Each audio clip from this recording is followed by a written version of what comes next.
So let's have a great one. You got one life, for crying out loud. You might as well just give it all you got. The Deej, Dan Jordan. Your daily dose of reality. Your daily dose of the Deej. I can't believe I'm saying this, but I need my daily dose of the Deej. I make the news. I don't watch the news. I'm a leader. The Sales Energizer, Dan Jordan. Listen, don't worry how to sell, baby. Worry about why people buy. And it's fun. You don't need a 5-hour energy. All you need is the Sales Energizer. Just when I think it's not going to be as fun as the one before, each one gets successfully better. What's the word I'm looking for? What's it going to take to get you into this car today, huh? And now, please welcome the Sales Energizer, Dan Jordan. Boom! That's exactly it. Do that. Let's do that. Boom! Boom. You know, I'm laughing for two reasons. Number one.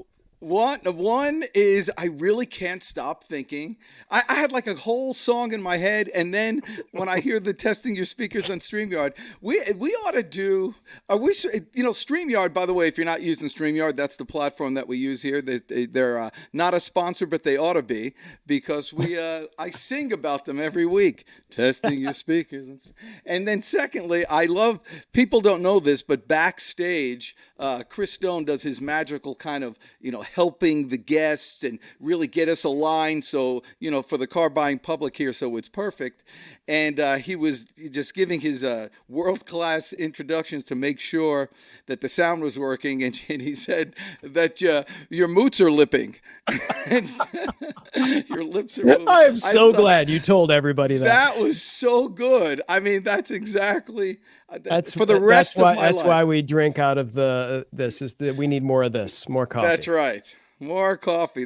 Are you a decaf guy or a regular coffee guy? No, sir. Decaf coffee is sacrilege. Ugh. And you can sleep at night? Oh, I sleep like a baby. Really? So I can't drink coffee, but if I do, occasionally, just because sometimes they give it to you. Sometimes you have to go to the Bucks of Star, and you're with somebody, and so you can't just have nothing. That's right. When they get, so you have to get, and so you get a coffee, and you ask for decaf, and they're like something a pour over or Americana thing, and so like it's such a pain. They can tell it's a pain, so they say. So I just wind up getting the regular coffee, and I can go to sleep at night, but then I'll wake up at like 2 or 1 and just be up. It's like I can go to sleep, but I wake up and then I'm up. Well, they have what's called a caffeine nap. So like so if it's later in the day or whatever, and you're feeling, or in the afternoon and you're feeling kind of whatever, if instead of like drinking a cup of coffee and waiting for the caffeine to kick in, if you're sleepy, drink a little coffee and then take a nap. And then when you wake up it's like 10, 15 minutes, it's like extra boom. Yeah. It's called a caffeine nap. So there you go. This is the kind of just information you get on DJ Live. Nowhere else, Dan. Yeah. Well, you know what? I like that idea, but I would go the extra mile. Take a nap, wake up, take a shower, brush your teeth, do the whole thing, and you get like 2 days in one. Because I'm always more productive, like from the early morning till like noon. So then if you do that at noon, dose. Yeah, it's a double day. I can get 48 hours in a single day. I don't know about you, but I need my double dose of the Deej. That's how it rolls. Well, you know what? And the story how it's all cute and funny for a little while, but easily I get very annoying on people because you kind of think, yeah, because you kind of think it's gonna end, but so I can kind of fool people for a little while, where they think, oh wow, this is great, we must be always like this, before they get sick and tired. And it just so happens that our next guest is right in that window where she still kind of digs me. And thinks that I'm useful. Well, so I thought, we'll see in about an hour. What better time? And it's always more difficult. The smarter the person is, the shorter the window gets. And so I had to get her on very quickly while she's still in the Deej zone. Right. We gotta, the window's closing. I got it. Yeah. because, sometimes you're worried that if someone knows too much that they'll start seeping stuff out of their ears because it's like so crowded with brain cells. And our next guest just happens to be one of those people. It's like we're going to just sit back and absorb. The world is changing, and people don't know how to manufacture with it, and so deal with it. And so when governments realize that this type of things have happened, there's like a secret society of people that they go to. This gal is one of them. Really? And we have the benefit of her brain for the next 54 minutes. So, without any further ado, please help me introduce, with terrific fanfare, my new best friend, Dr. Karen Sobel Lojeski. All right. It's great to be here. Now, how's that for an intro? That was some intro, boy, let me tell you. But you got to remember, Dan, that, they say that when one window closes, another opens somewhere else. Yes. So even though the window might be closing, there's a big door waiting to open up. There you go. I feel sorry for that person, but you're here. You're on this side of the window, Dr. Karen. Yeah, Thanks for joining us. I How did you two meet? I'm going to let Dad take that one. What happens to many people is they work for huge companies. They start going out and speaking, and they're in the top of their game, and everything's going swimmingly. And then a big outbreak and world event happens, and everything comes crashing down to zero. And sometimes the best of us have to start from zero. Yeah. And that's when I troll and get them. When they need to start off. I'm really good at helping people lift off and start and restart their careers. And somehow our paths crossed, and I feel extremely lucky to have met Karen Sobel Lojeski, and I love saying her name. So we're doing some business together and helping her relaunch this career, which is so incredibly easy because of her past. People are attracted to the brain. So I wonder, Karen, if you could maybe just give us a brief synopsis on why, when the coronavirus challenge happened, that your phone blew up by peoples and governments and maybe even the UN type of people, and why you got the call and what you did to help things go.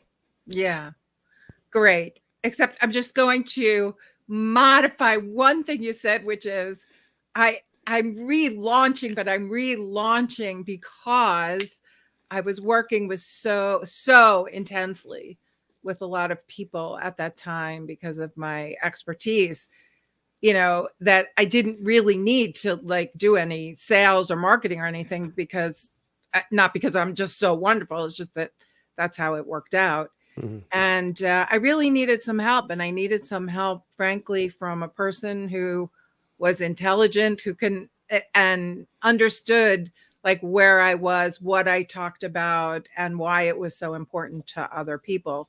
So in all seriousness, I had been looking at companies to help me do that because I was very busy with my other projects. And Dan just came along at the right time, and it was like magic. So here we are. Wow.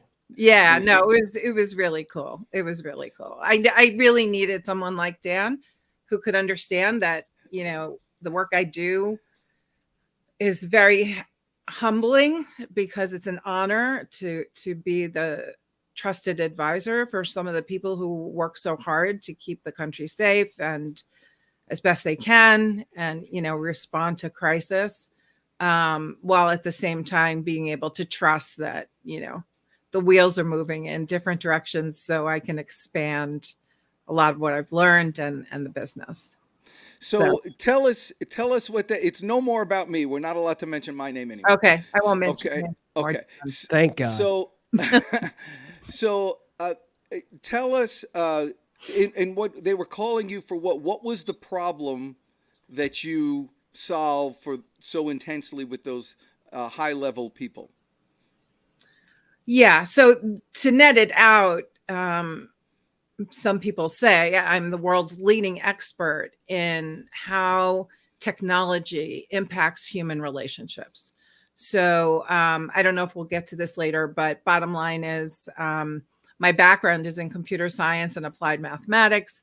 And I've been obsessed with this topic of how technology influences the way we treat each other, ourselves, the world, since like I was 17.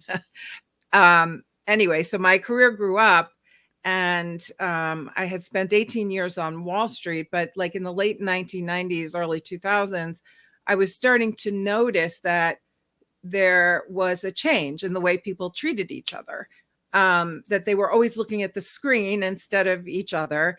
And that my gut was telling me that was resulting in some bad behavior. At the time, I was running North America for a large management and IT consultancy. And since I had built some of the technology they were using back in the 80s, I figured it was my responsibility to go figure out if there were some unintended consequences to social behavior, society at large, and try to adjust them. So that's what I did. So people thought I was nuts. But after 18 years on Wall Street, I went back to get my doctorate and I ended up discovering virtual distance. And then from there, I ended up collecting tons and tons of data about how technology mediation affects impacts for corporations. So And- what is virtual distancing? So virtual distance basically one definition is it's a measure of what's lost when the human being is translated through the machine. That's one way to think about it. But more specifically, it's a sense of distance that starts to grow emotionally the more and more we use mediated devices. And a lot of people think, and companies are making this same mistake still, that it only happens when we're really far away from each other, right? So, you have high virtual distance when you're oceans away. But what we discovered early on was you could have high virtual distance between two people sitting right next to each other. I mean, you see it every day in a restaurant, on a subway or whatever. If you're doing this, and someone's next to you doing the same thing, there's like chasms of distance between you. Whereas like you and I have never met, and there's very low virtual distance because we have some very similar things in common and other things. And it's like on an elevator. There's exactly. the quietest place in America is in a crowded elevator. Yeah. I mean, nobody does it. So you know what I do? I go right to the front and talk turn to everyone. around. Yep. And I'm like, showtime. And so, oh no, not this guy. And so I say that line. That's my line. I say to everybody in the elevator, the quietest place in the world is a crowded elevator, and somebody will smile. Yeah. That's my person. Yeah. And then I engage with that person. Yeah. You were talking earlier about a co-working space that like was the most quiet place on earth. It's like a library.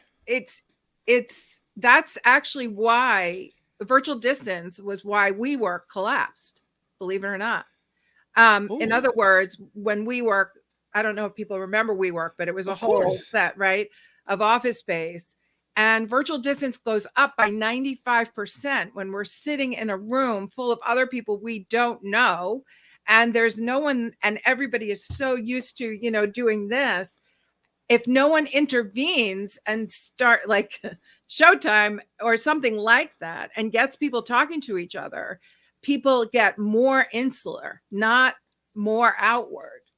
And that was actually one of the main Wow. reasons. How is that measured? How can someone go, okay, in this place there's incremental virtual distance in this shared space area. How can that be measured versus like, I don't even know where in the world you are, Dr. Karen, but I'm in Yeah. Atlanta. Dan's in Okay. Atlanta. Where are you at? I'm in New York. You're in New On York. Long This Island. feels like, okay, so this Of feels like a course she conversation. is. Hey, listen, I Okay. knew, but I was trying to, Yeah. yes. I went to school at Emory, so I was Okay, but that excellent. was bad. Yeah, honorary Georgian. So how is that measured for someone to be able to say, okay, there's an incremental amount of virtual distance even in the same room? Well, it took about 18 months to come up with that model, but the bottom line is it's measured by 3 basic factors. It's physical distance, the extent to which you're close or far. But as I said, when my dear friend and mentor and advisor for my PhD, and I looked at that, it didn't come up as very significant, meaning out of the 3 things that we do measure, that's the least significant. The second piece is something I just called operational distance. It's the stuff that gets in the way of like meaningful and fluid conversation on a day-to-day basis. So for example, if the equipment doesn't work, you're not having any conversation. So that's like a basic thing, but it's really more about context, right? So what I mean by that is when I sit down in this chair, I bring a whole person to this chair and a whole history and a whole bunch of stuff that when people are face to face, they just kind of pick up on because you just naturally start to talk about stuff that has absolutely nothing to do with the meeting, but it's unconscious, but you get a window into that person and you start to see some context around them. The room gives you context, and so you're all sort of starting from the same page.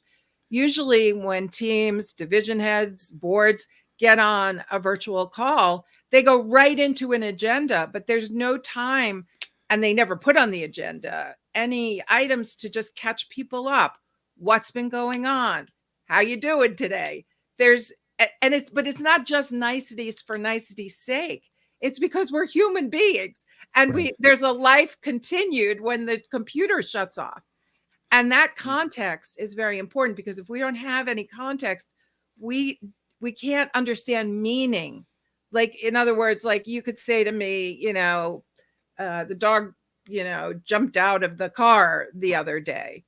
Well, that could have been because, he was trying to save a person, from running into another car. It could have been because he was hungry or he saw a cat. But that information is necessary. Otherwise, I could just start, guessing why it was important the dog jumped out of the car. And no one's on the same page. So that's operational distance. It's the stuff that it just gets in the way of understanding each other. And it's very important. But the biggest piece that we measure is the extent to which people feel an affinity for one another. And basically, this is about, do we have the same values about work? Do we share the same thoughts, about the company, about the way we like to work and things like that? That's a big issue. It has to do with whether or not we know each other for a long time, or if we have some of the same people in common but have never met, and about whether or not we're interdependent on each other. And all these things are measurable, but the affinity, like, do I have a deep sense of trust and closeness to you? Because if I don't, you can have as much physical or operational distance or as low as you want. But if affinity distance is high, like the extent to which I just feel close to you because of deeper reasons, more meaningful reasons, then the outcomes for corporations are going to take a nosedive. And that's what's happening today. Because, so getting back to your original question, the reason why some of these governments called me was because I had data to prove this. A lot of people put out shingles and say, oh yeah, they're an expert in virtual work, but they don't have any data. And I've been collecting that data for 20 years. So when everyone suddenly had to go virtual, governments were very concerned that, the impact of what they were trying to do wouldn't be as effective as they wanted. So they called me in to make sure virtual distance was kept low, even though everyone was virtual. And was it successful? It was very successful, absolutely, and yes, it was very successful. Really? Now, companies, being in sales, we've dealt with remote workers all the time. We spoke of this because, basically you come in the morning, you have a little rah-rah session, boom, and everybody's out for the whole day. See you later, potato. Let's see what's going on. Well, now every place is like that. People are remote all the time. You won't accept a job if you're not remote. Even Chris Stone won't accept a job if he has to go into the office. And so everybody's, working on their own. And now everybody has to deal with this. And, so do you help companies like that? Companies that have now a newly remote workforce? Yes, all the time. All the time. So, I mean, to give you a simple example, when things get very complicated in any sense, work, life, whatever, the best solution has to be very simple, because you don't want to come in with a solution that makes a complicated or complex situation even more complicated and complex, which is what most leaders did. Because what happened was, to your point, they were very used to having people on site. They didn't know any other model. So in their mind, that was the only way to control how they knew what was going on. But when everyone went remote, in the beginning, actually, it was interesting. We got a bump in lower virtual distance because everyone just went to, I care about you because I'm a human being and I don't want you to suffer. But quickly that reversed, and the leadership got very nervous that they weren't going to be able to control what people were doing, the way they wanted them to do it, etc. So they became very authoritative, more autocratic, and they started like putting the hammer down. But that increased virtual distance. So it was the opposite of what they should have been doing. What should have they been doing? What they should have been doing was to understand that the world had changed. And if they just kept up a good personal relationship with someone, whether there was a screen in front of them or not, they could keep virtual distance low and have much better outcomes. For example, one very large Fortune 50 company that makes technology in Europe called me because they had regular clients and they had government clients and that rely on their technology.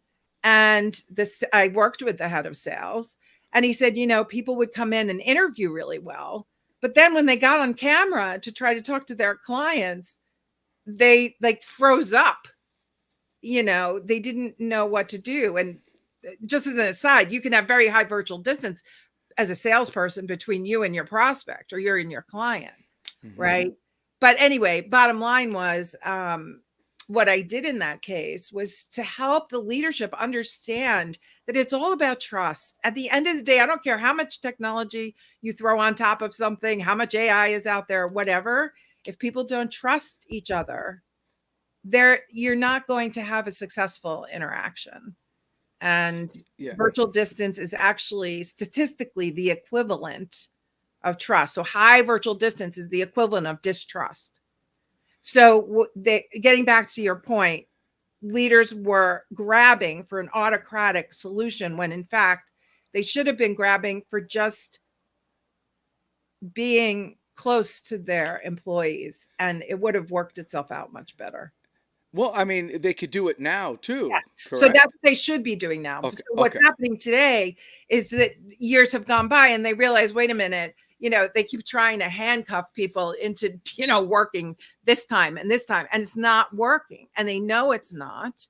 And they're struggling in just oceans of data. They have so much data, but they don't know what they're looking for.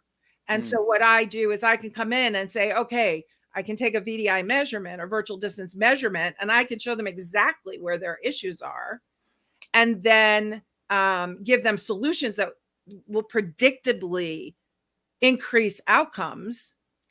And it just gets better because it's all about people relationships. This drumbeat about the computer can do everything is just false. It's just outright false.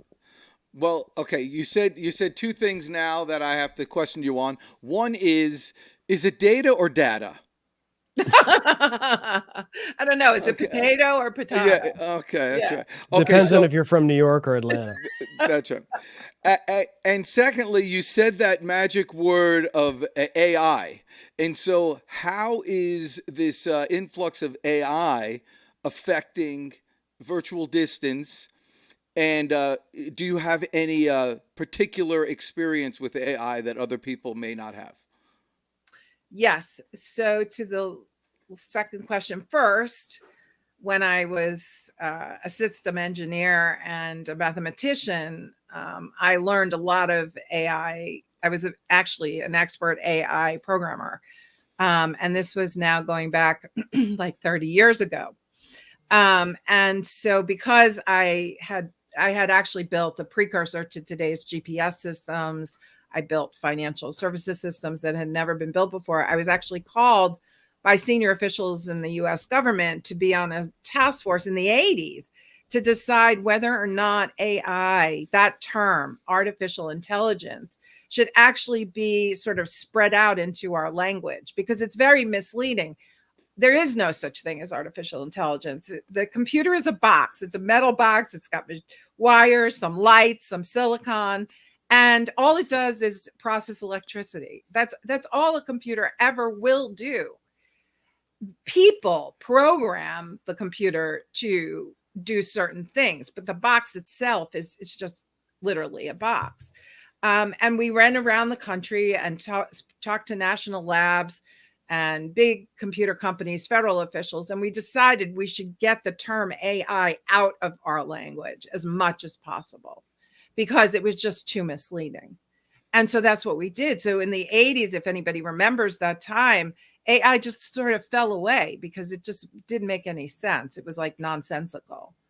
But after what's happened today and changes and so forth, that term has come roaring back, and people have a vested interest, financial and otherwise, to make sure people start to they misdirect people's belief systems. In other words, they make it seem like the box itself has some kind of intelligence, but it doesn't. It's a toaster. Well, especially when they put a face on it. Well, that's right. That's right. I mean, look, I often talk about, and I'll be launching some new things, and I'll be having what I call toaster talks because the computer's a toaster. It's like a sophisticated toaster. Literally, all it can do is sense some things. But executives know exactly how to make that computer feel like it has a personhood. So naming Siri or Alexa or whatever, giving something a name actually makes a human being like relate to it as though they might be a person or they're a person when they're not. But that's one thing that they can do. And when they give it a sound, a voice, and Alexa talks to you or your GPS talks to you, oh, how wonderful. This box is really cool. She's not a box. There was that movie, Her, where the guy falls in love with the awful movie. But that really happened. So in my first book, I actually looked at that, and the woman's voice who they used in initial GPS systems, her name was Karen. She actually set up a website, and guys from all over the world would write her love letters. Sure. I mean, it was like, so, I mean, people broke up marriages because they started to fall in love with this notion of this box sitting in their car as being a person. So another thing people, I think is interesting that people might like to know is that the highest paid people at Google, Facebook, Microsoft, you name it, are actually sociologists, psychologists, and anthropologists. Those are the highest paid people. Why? Because they're hired to sit next to the programmers and tell the programmers how to program the thing so that people keep seeking a goal to achieve. And it's a drug. It is, and it's done on purpose. so I'm not saying everyone's the evil, monster out there, but to get people to use the system, that's how they started. And then it became a habit. And then it became something you could hold in your hand like this, as opposed to put on your desk. And so people were with this thing, which has now been personified very well 24/7. And suddenly it's like, why talk to the person standing next to me at the train station? I could just talk to this thing all I want and get the answers I want. Oh, isn't that much better? Okay. All right. So now that we all want to kill ourselves. No, so no, here- no, okay, no, it's- no, it's, uh, no. I didn't mean to sound like that. I guess yeah, let me put an exclamation point and Okay. ending line to that. The point is, we could use this thing 24/7 and it has no effect on us if we just know it's a box. Like if we just keep reminding ourselves, if you put a big sign on your desk and say, this is a toaster. Yeah, you know what? That's a very poignant point there. I remember years ago, my first business, DJ's Country Deli in Elmwood Park, New Jersey. And I was young, maybe 18, 19, 20, whatever. And a young man came in and he told me a story. He just bought a new car. And on the way home from the dealership, he got into an accident and he totaled it. Like, bought it, totaled it. And he came into the store a little later and I was like devastated for him. Like, oh my God. And he looked at me square in the eye. And I never forgot it because it was a big moment in my life. He looked at me, he goes, Deej, it's just a car. Right. It's just a car. Yeah. And that's what you say. So if you could look at this and you say it's just a box with fancy lights and a picture of my bride on it, which is very nice. Well, that's nice. But she's not in there. That's just a Right. picture. It's just a That's toaster. the point. She doesn't live in there. And this is a really important point because it happened sort of organically, sort of on purpose, and a whole bunch of other things. And the problem is today, and you read this in the papers, and we don't have to go here today if you don't want to, but kids who grow up on these things start to actually believe that this thing has like a personality and that they have to compare themselves constantly to the things that are being shown on this box. They don't know what they don't know. If they grew up with this in their hand, they don't know that's not the most important thing in the world. And so it's actually changing brains. It's changing the shape of teenage brains, but it's more importantly, it's changing the way they look at themselves. And it's causing a lot of mental health problems, as you've seen. Yeah. So, Okay, so yeah. So we're in the workplace now, Yeah. and I'm saying, man, I'm hiring a bunch of people, younger people who grew up on this, who are working remotely, and I'm a business owner. I am out of control. Mhm. I have no idea what to do. I call Karen Sobel Lojeski, Dr. Karen Sobel Lojeski. You gotta like, I have to interrupt here. I'm sorry. Dr. Karen, like, he never pronounces anyone's name correctly. And a name like yours, with Yeah. all due respect, I thought he was going to just bury it. Yeah, Like it was going to be 6 feet under. I thought, oh, he's never going to. Yeah. He's just like bebopping and scatting your name, Yeah. like he's the scat man here. I'm sorry. Go ahead. that. Yeah, no. Scat. I mean, there's a reference that you don't hear since You know, 1927. Bebopping and scatting. That Yeah, deserves I a know. little You're on the Dan that, Jordan show. Yeah, there you that go. deserves a little confetti. Oh, Yeah. How did he I wasn't forget ready the with the confetti, and that Okay. rhymed. Yeah, You're ready with the confetti. Anytime you say a $9 word, you get a confetti, Karen Sobel Lojeski. So Her last name is $25 easily. So I'm in. She named. Who was your best friend? Irving Irving Wisłowski burger. Oh my gosh! Wow, Yeah. that's amazing. Is that a great name? And Irving, if you're watching, I didn't, Dan is being quite sarcastic. I'm sure Irving is watching. He and 14 other people. Anytime you can get a 7-syllable name out, you're in good shape. So Karen Sobel Lojeski. So yeah, I'm a company. I'm out of control. I'm calling you. Just where do I start? Like I need a roadmap. They're all using AI. I know when they're answering emails, it's Chat GPT. I know all this stuff. Where do I start on this roadmap to and a lot of business owners, we want to nurture people. We want to get them through that process, turn them into adults and all that stuff. Uh, I'm clueless. Yeah.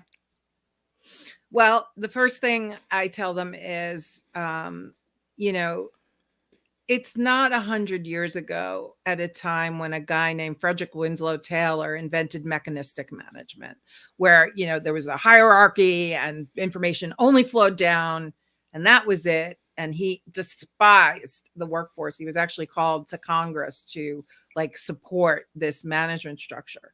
But the bottom line is we operate in a bureaucracy, and people hold on dearly to what they believe and have always believed is true.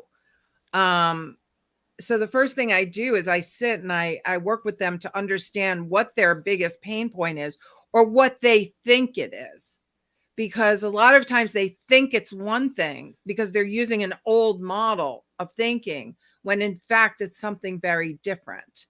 So I work them through the process of self-realization that what they're describing is not really the issue. And they make that shift, and then they realize, wait a minute, it really is all about virtual distance. It's about the human relationship. Where AI becomes a significant issue is that if it's increasing virtual distance, in other words, if you just throw AI in because you want to fire half your workforce because it's faster to calculate stuff on a spreadsheet, well, people can understand that companies need a profit, but that's like stepping over a certain kind of line, right? And they're not going to do any better. They're going to keep degrading because the trust will keep eroding and eroding and eroding to the point where people won't want to do business with that company. They won't want to, no one will want to go and work for them anymore. That's happening right now. So how do you test? Like, do you test and give them a score? Like a virtual distance score? I go in and I calculate a virtual distance index score. So they have a number they can actually look at, and that brings everything into high relief. And they're like, oh my God. And it's like a blood test. So the virtual distance index is like a blood test. Not only can I tell them if, they are diabetic or not, but I can tell them why. I can tell them other things about their body, their organization. I can tell them what's causing what, etc., and give them a diagnosis to not just put a Band-Aid on something, but to actually cure the problem. And with that in hand, they start to feel more in control.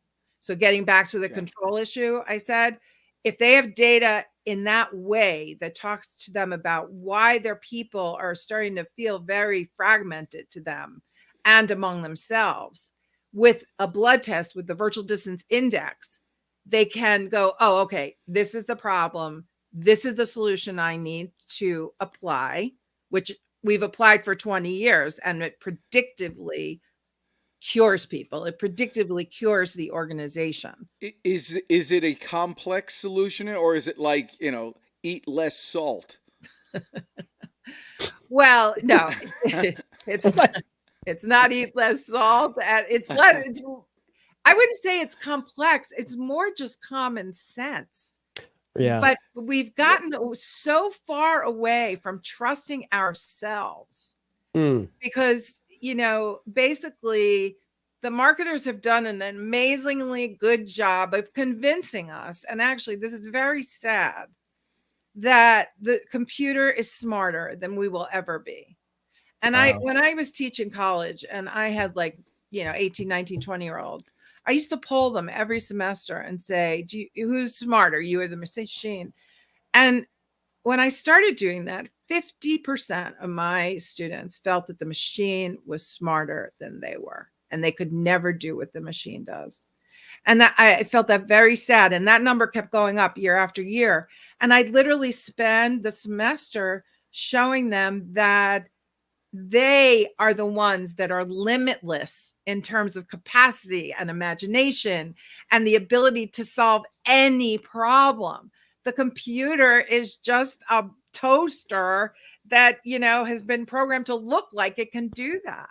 Yeah, you And know what? That really is something that you have to constantly remind yourself, yeah, because we judge, and school does this too. A person is judged their success rate on really how much they can remember and then exactly. spit back. But your Right. brain is not a storage facility for Exactly. information. Your brain is for thinking. And now a computer, that toaster, and correct me if I'm wrong, is a storage facility. That's Exactly. what it does, but it can't think. And No. so we ought to be able to work in unison together with that understanding. But how do you implement these solutions in a company that is for 100 years based on a philosophy that they keep trying to protect and bring back to that Yeah. workforce? Yeah. How do Well, you implement it and hold people accountable? well, first of all, just let me say this one thing.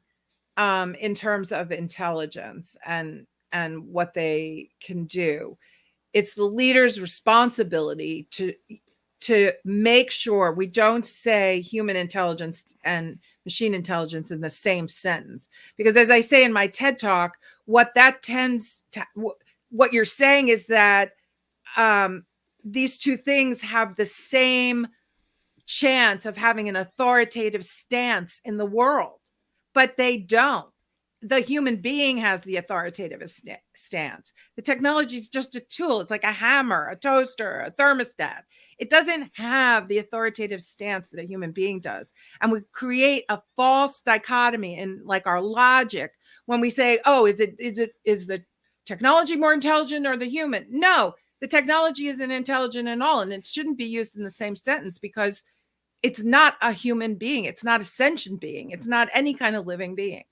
I get a Yeah. little animated about this because it's just it kills me to think that that they think of themselves that they're less than a toaster. We But won't kick anybody off for being passionate. That is, You know, you can tell I- stories and be that's passionate right. about it. Those are, check the boxes. We love well, that. I've been obsessed with this topic. Yeah, go ahead. Yeah. My son, when he was little, he was working on his bicycle in the garage, and so he just ran into the house. He went downstairs. He came up with a tool. I look in his hand, and he's got a hammer. And I'm working on his bicycle, and I looked at him. I'm like, son, if you're not driving a nail, you got the wrong tool. And he went outside. Somehow we fixed his bicycle. So I mean, you could But sometimes that's a there's perfect multi-uses. example. But he was using his human ingenuity to figure out how to do that because he was holding the hammer. He was in direct contact. He was having a direct experience with that bicycle. A computer could never do that.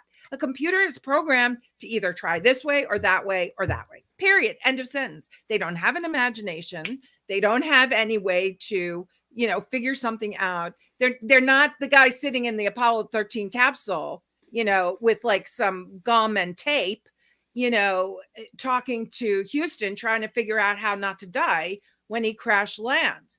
If a computer, no way would he have made it safely back without his human capacity. I often also give the example of Captain Sullenberger, who landed an Airbus 320 in the middle of the Hudson River, gliding on no power. Why did the people survive that?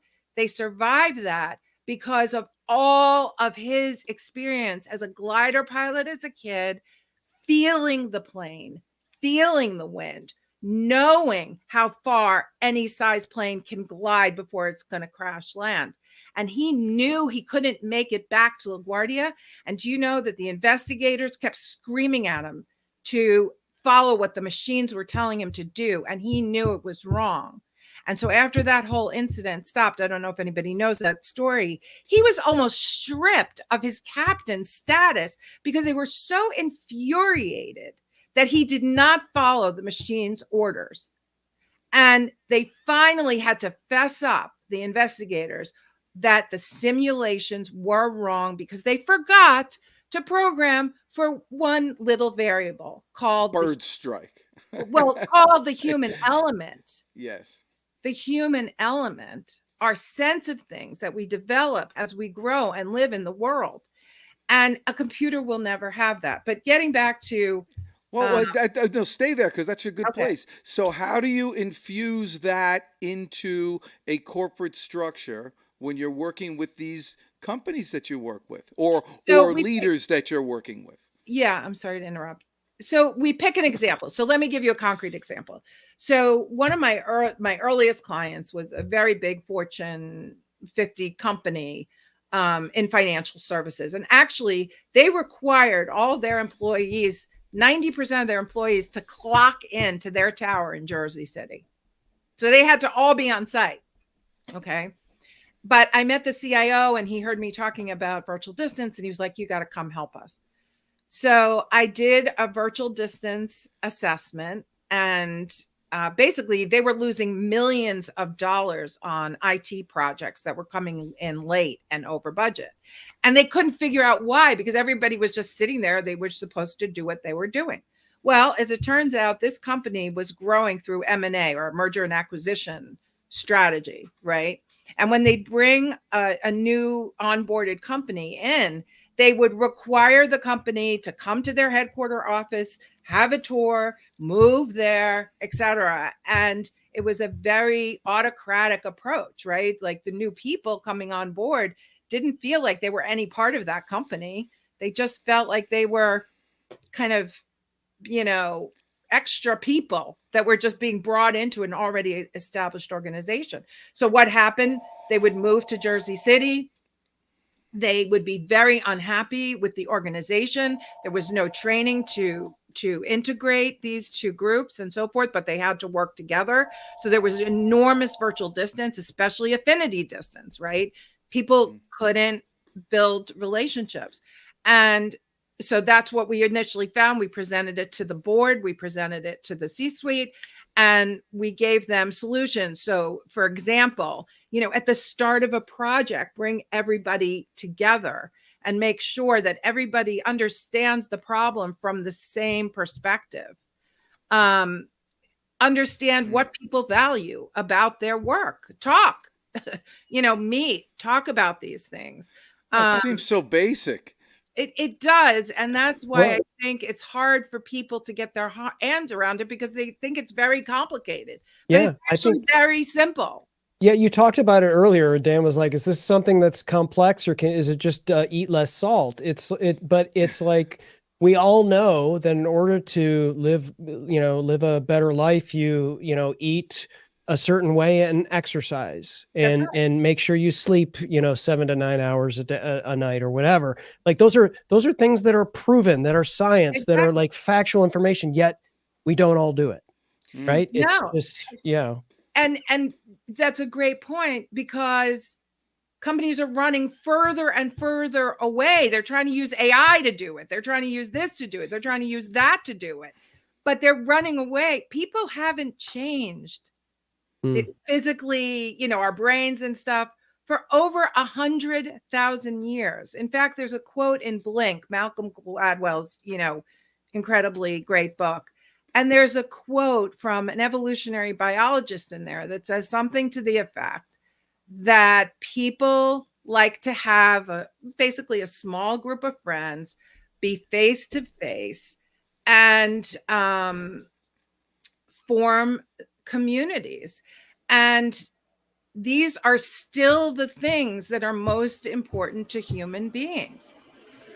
And so I think when you ask, like, what's the solution is identifying the correct problem.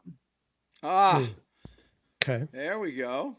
All right. Well, listen, you're saying some certain things I have to jump in with. First of all, phrase "fly by the seat of your pants" came from pilots.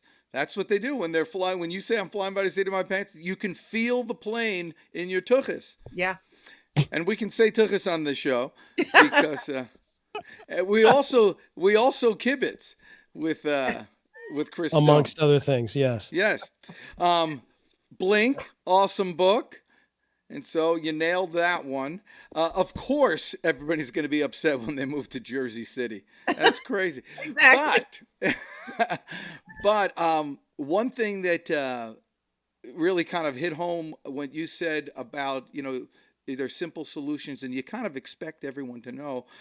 Just this morning, my new son-in-law, Vincent, decided he wants to learn how to sell, wants to, get in and help Matthew out with his business and all that. So he wants to be in sales with my son's business.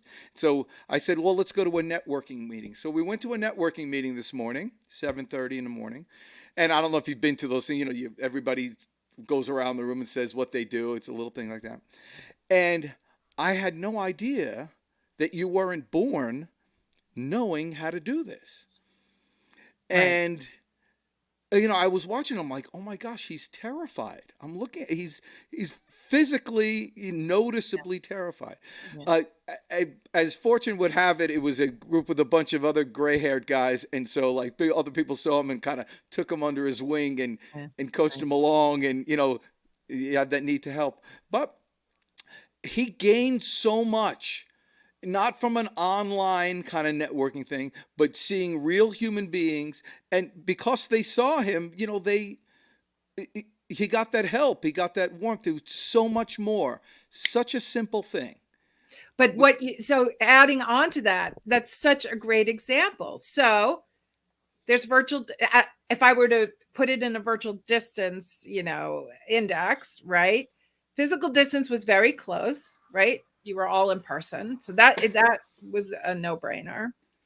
Operational distance was very high in that case. Why? Because you didn't realize the context of his life's, experience, and that it would result in this, right? But having that context, but it was immediately filled because you were in person. And then all of a sudden everybody could see. They have this context. This is a young man, they've all been there, themselves. And suddenly they could see themselves in him. And there's all this underlying psychology going on underneath this, which we could talk about forever. But the bottom line is they could, and then Chris, when you said they kind of put their arms around them, or Dan, that's because they now have an affinity for him. And it happens in the blink of an eye. But it's not as easy as going into a company and saying, oh, well, just do X, Y, Z. The solutions we give them are easy and simple and common sense, but we have to point them and target them at exactly the right problem. Because what happened when everybody put up a shingle after COVID hit was that they didn't know what caused what. So everybody was saying, oh, have happy Friday days or have a party on Friday. Yeah. Well, guess what? That could be virtual coffees. Yeah. And look, that can be very fun in the moment, but that's not going to solve a long-term issue. That's right. With virtual distance. And to finish off the story about that financial services company, when we pointed our solutions, which are basically common sense, but they're, shaped for specific purposes. The CEO, it chokes me up when I tell the story. I'm surprised at myself just now, but he came over and he pulled me aside and he said, Karen, ever since we implemented virtual distance, he said, I believe that our shareholder price and our shareholder value went up because we did that. I attribute that to you. And I was just really blown away when he said that, but he could draw the line. He could see it now. Well, and that's tremendous. And the challenge is she deals with such high level people that she can't even use them as referral sources because it's very confidential, which is except for the one guy. Would you say the name again? This was like the Irwin. I can only say this because Irwin. We're Irwin? colleagues. Irving Wazlowski Berger. So let me tell you a little bit about Irving, Amazing. because it Yes. does relate to this conversation. Okay. Okay. So Irving and I met every morning at 5 a.m. at the front doors of a beautiful hotel in Hawaii to go to get the 2 elliptical machines that were available. Okay. So every morning, I didn't know who he was, right? I didn't know. You talk about rock star in technology. Irving is rock star, but I didn't know who he was. He's just a nice guy. So we get on the elliptical, say good morning, and then after a few days, oh, hi, Irving, hi, Karen, how are you? Blah blah blah. And so, okay, the conference starts, and I'm presenting the first data on virtual distance, and he shows up into my presentation. And he's like, "Oh, hi, Irving," blah blah blah. And then after the whole thing was done, someone said to me, "That's Irving Wazlowski Berger." I said, "Well, I don't know who that is, and I should have." Irving Wazlowski Berger basically sat next to the CEOs and board of trustees for IBM Corporation for more than 40 years. And every single piece of technology that's sitting on your desk or in giant computer rooms or things like Deep Blue, Irving probably had a hand in either building or helping to provide the knowledge and experience to build anything, e-business. You hear blockchain in financial services. I mean, Irving Wazlowski Berger is quite a guy. As a matter of fact, the last event of that conference, he was the keynote, and they had to hold it in a tennis court room with standing room only. And then all of a sudden here, and he was just Irving, that I met on the elliptical. But he's Is such a him? wonderful man. Yes, that's Irving. Yeah. And actually, that headshot was taken by my photographer when we did a podcast together. But yeah. Isn't that funny? And he seems like he's good shape. He still does his elliptical. He's in great shape. He's in great shape. He takes good care of himself. But the point is that here's a very important point.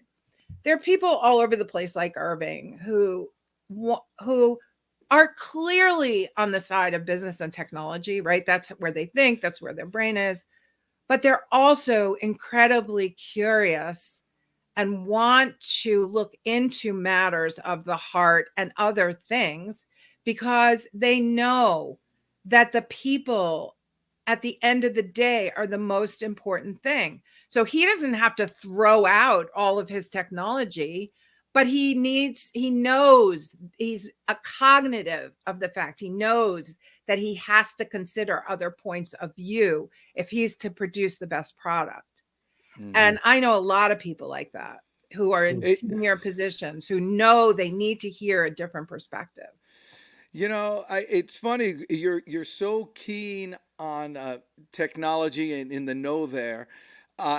And on the other half, I didn't expect so much squishy, whooshy, woo-woo feelings. But really, that's all it is. That's the whole idea, is to build squishy, whooshy, woo-woo into the technology so people can use it wisely. Or to use technology and not let it use you. I think that's exactly right. Again, we don't want that false belief that technology holds the same authoritative stance as we do.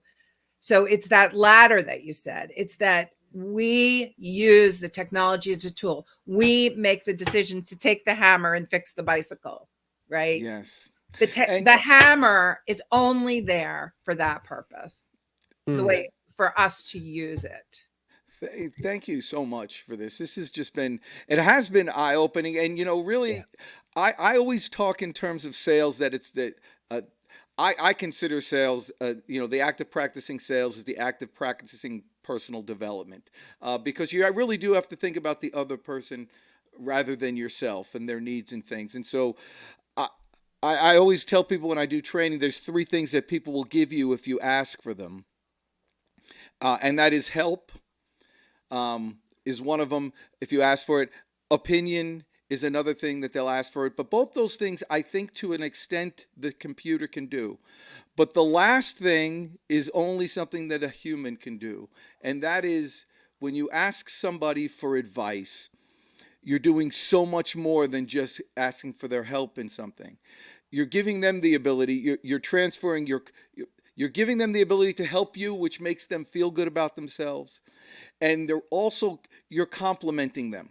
And you're calling them smart, because nobody asks for advice from a 3-year-old or from an idiot. You ask for advice for people that you respect. And when you do that in sales, you ask for somebody's advice. How do I do this? And you accept their advice. And then when you utilize their advice and return to them and show them your experiences after you've taken their advice, you're both changed. That's right. You own them, and they own you. They go under your wing, or you go under their wing, and they'll talk about you at the dinner table, and you become part of their family. And all that happened. That doesn't happen with a box. It doesn't happen with a toaster. That only happens with a human. And it's really what moves humanity forward. And so I thank you. Yeah, that's really beautiful, Dan. And if I could just add to that, the number one thing people tell me, and this includes senior officials, high level people who run big things, very alpha like men or women or whatever. The biggest thing I am told is that they never feel like they're heard. They do not feel like they're heard. And all we have to listen for is understanding. So listen to understand, not to advise. Because and that small thing opens people up and allows them the spaciousness they need for their human being to flourish. One thing I think we were talking about this last night or someone else. Most of our work today is written. We're typing. It's silent. We do very little talking to each other at all, let alone being aware that we have to listen to people to understand, because there's no sound. Our back a million years ago, all we had was sound. and that's integrated into our nervous system. So when we create this silent world and we don't feel heard, how is our human nature supposed to flourish and do well in organizations and come up with great innovation or new ways to do things, or just feel like they're cradled in a nurturing environment when we can't hear anything? Well, Karen Sobel Lojeski, you have lived up to expectations. Thank you. So can you believe it's been an hour already? No, I can't. You see, that's what happens with Chris Stone, world's best producer. Isn't he amazing? He's amazing. Thank you, Chris. Yes, as good as they get in this world. And I'm just happy to be running in the same herd as him. That's it. If you're in this, because we're always heard when you're with Chris Stone. That's the thing about him. Not just heard, Dan. Understood. Yeah, understood. That's exactly right. So thanks again, Chris Stone. You're awesome. Karen. Thank you. Or Dr. Karen Sobel Lojeski. I feel blessed to know you and to continue to know you and to grow along with you. And I think you've helped my children also. So I wish nothing but good things to happen to you. And this goes for everybody watching. I wish nothing but good things to happen to you for the rest of your life. Stick around, by the way, for a minute after this is done. Mm-hmm. Eat well, live long, and prosper. Let's go get them today. Go get them.